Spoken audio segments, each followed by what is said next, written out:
Hey hello friends, இதுக்கு முன்னாடி form group use பண்ணி நம்ம ஒரு ஃபார்மை பில்ட் பண்ணோம். அதில் டைனமிக்காக எப்படி வேல்யூவை சேஞ்ச் பண்ணுறது அப்படின்னு பார்த்தோம். ஒரு ஃபீல்டை எப்படி டைனமிக்காக ஆட் பண்ணுறது ரிமூவ் பண்ணுறது அப்படிங்கிறதையும் பார்த்தோம்.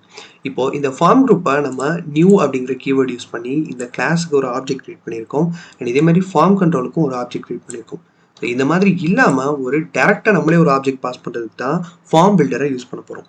இந்த ஃபார்ம் பில்டரை எப்படி யூஸ் பண்ணுறதுன்னு பார்க்குறதுக்கு முன்னாடி இந்த HTML ஒரு சின்ன சேஞ்சஸ் பண்ணியிருக்கேன். அது என்ன அப்படின்னா, இந்த HTML வந்து பூட்ஸ்ட்ராப் ஆட் பண்ணியிருக்கேன். பூட்ஸ்ட்ராப் ஆட் பண்ணிவிட்டு சில ஸ்டைல்ஸும் இங்கே சேஞ்ச் ஆயிருக்கு. அதனால் ப்ரௌசரில் கொஞ்சம் டிஃப்ரெண்ட்டாக உங்களுக்கு தெரியும். டைப் ஸ்கிரிப்டில் இருக்கிற எல்லா கோடும் அதே மாதிரி தான் இருக்குது. ஜஸ்ட் UI மட்டும் சேஞ்ச் பண்ணியிருக்கேன்.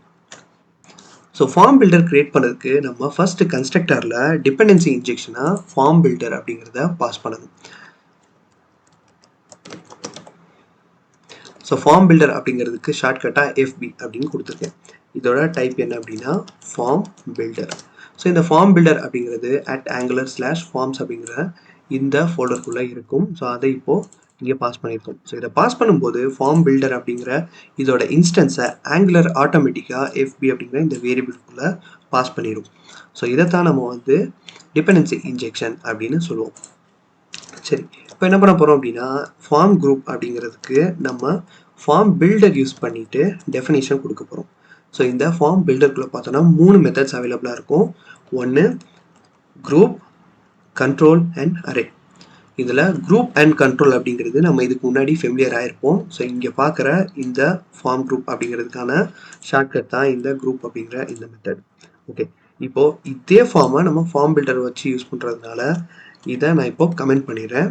தென் இந்த வேரியபிளை அகைன் இங்கே டிஃபைன் பண்ணிவிட்டு இதோட டைப் ஃபார்ம் குரூப் அப்படின்னு கொடுத்துறேன். இப்போ இந்த குரூப்புக்குள்ளே என்ன பாஸ் பண்ண போகிறோம் அப்படின்னா ஒரு ஆப்ஜெக்ட் பாஸ் பண்ண போகிறோம். இங்கே பண்ணியிருக்கிற இதே மாதிரி.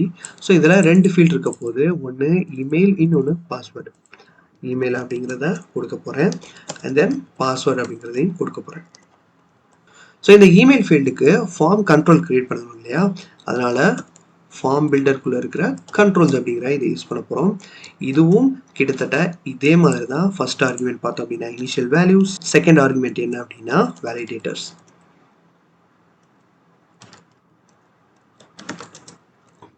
நம்ம இந்த மாதிரி பண்ணுறது பதிலாக இதை விட இன்னொரு ஷார்ட்கட்டும் இருக்குது. அது என்ன அப்படின்னா ஒரு அரேவை நம்ம பாஸ் பண்ணலாம். ஃபர்ஸ்ட் அரேவோட ஃபர்ஸ்ட் வேல்யூ என்ன அப்படின்னா initial value and then second வந்து வேலிடேட்டர்ஸ்.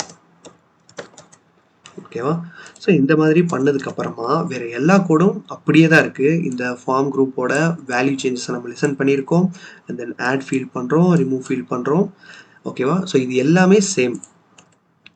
இப்போ இந்த இடத்துல போயிட்டு நான் சப்மிட் அப்படின்னு கொடுக்கும்போது இங்கே இமெயில் எம்டியாக இருக்குது, பாஸ்வேர்டு எம்டியாக இருக்குது, வேலிட் ஃபால்ஸ் அப்படின்ட்டு இருக்குது. அண்ட் தென் இங்கே வந்து ஃபார்ம் ஃபில் பண்ண பின்னாடி இங்கே லிசன் ஆகிட்டுருக்கு. தென் இந்த ஃபார்மை இப்போ சப்மிட் பண்ணும்போது நம்ம சேஞ்ச் பண்ண value and then value true அப்படிங்கிறது வந்திருக்கு. ஓகேவா? நம்ம இங்கே பண்ண இதே விஷயத்த ஃபார்ம் பில்டர் யூஸ் பண்ணி இங்கே பண்ணியிருக்கோம். ஸோ இதை விட இது ரொம்ப ஷார்ட்டாக இருக்கும். அதனால தான் இந்த ஃபார்ம் பில்டர் அப்படிங்கிறத ஆங்குலர் நமக்கு ப்ரொவைட் பண்ணுது.